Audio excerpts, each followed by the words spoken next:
আসসালামু আলাইকুম।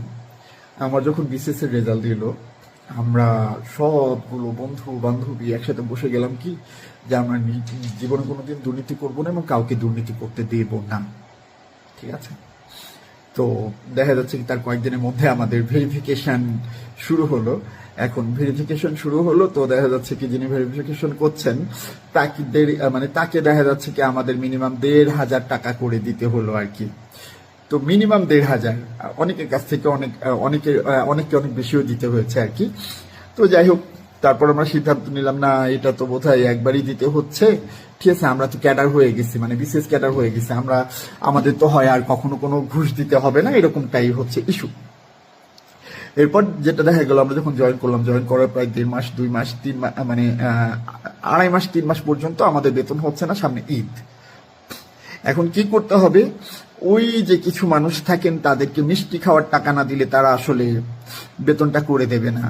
যাই হোক, ওনারা তো মিষ্টি খাওয়ার টাকা চাচ্ছেন, ভালো ইস্যু, আমরা তো ক্যাডার হইছি, বেতনটাও ওপেন হবে, তো সুতরাং তাদেরকে একটু মিষ্টি খাওয়ার টাকাটা দিলে কি হয়। যাই হোক, যদিও দেখা যাচ্ছে আমাদের খাতিরে লাগেনি, মানে আমাদের ফরেন অ্যাফেয়ার্সের ক্ষেত্রে লাগেনি, কিন্তু অনেক জায়গায়, অধিকাংশ জায়গায় এই মিষ্টি খাওয়ার টাকা না দেওয়া পর্যন্ত বেতনটা ছাড়েনি। ২ মাস, আড়াই মাস ৩ মাস পর্যন্ত আমরা আসলে বেতন পাইনি, পরে মিষ্টি খাওয়ার টাকা দিলে বেতনটা ছাড়া হয়েছে।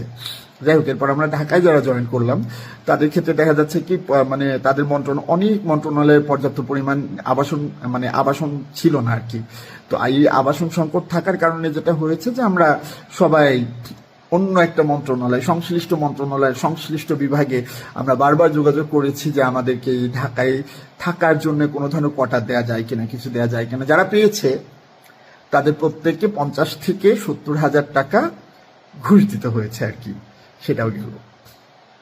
এরপর আমরা গেলাম ট্রেনিং এ একটা, মানে সব ক্যাডাররা মিলে যেখানে ট্রেনিং করি, এই যে সবাই ট্রেনিং এ গেলাম না, ট্রেনিং এ যাওয়ার পরে যেটা হলো যে আমাদের সরকার থেকে আসলে ট্রেনিং অ্যালাউন্স দেয়া, মানে যে অ্যালাউন্সটা দেওয়া হয় সেটা হচ্ছে মাস শেষে আসলে ২০,৩০০ বা ২০,৬০০ আসে। কি আশ্চর্য বিষয় জানেন, যে আমাদেরকে জোর করে, মানে জোর করে বলতে কি, বিভিন্ন ধরনের, যে এখানে সাইন না করলে আমাদেরকে বার করে দেওয়া হবে, করা হবে, তা করা হবে। ২০,৩০০ বা ৬০০ টাকা কিন্তু আমাদের হাতে দেওয়া হয় নাই। যেটা করা হয়েছে, এই ২০,৩০০ বা এই ৬০০ টাকা মানে ওনারা নিজেরাই আমাদেরকে রান্না বাড়া করে খাইয়েছেন তার বদলে। আর যেটা হয়েছে যে আমাদেরকে সেখানে চোখ বন্ধ করে সিগনেচার দিতে হয়েছে যে আমরা এই ২০,৩০০ টাকা, ঠিক আছে, আমরা নিজেরা হাতে নিয়েছি আর কি। তো বিষয়টা এরপরও দেখা যাচ্ছে কিভাবে আমরা অডিটকে বোকা বানাবো, হ্যান ত্যান, এটা সেটা, বিভিন্ন ধরনের ট্রেনিং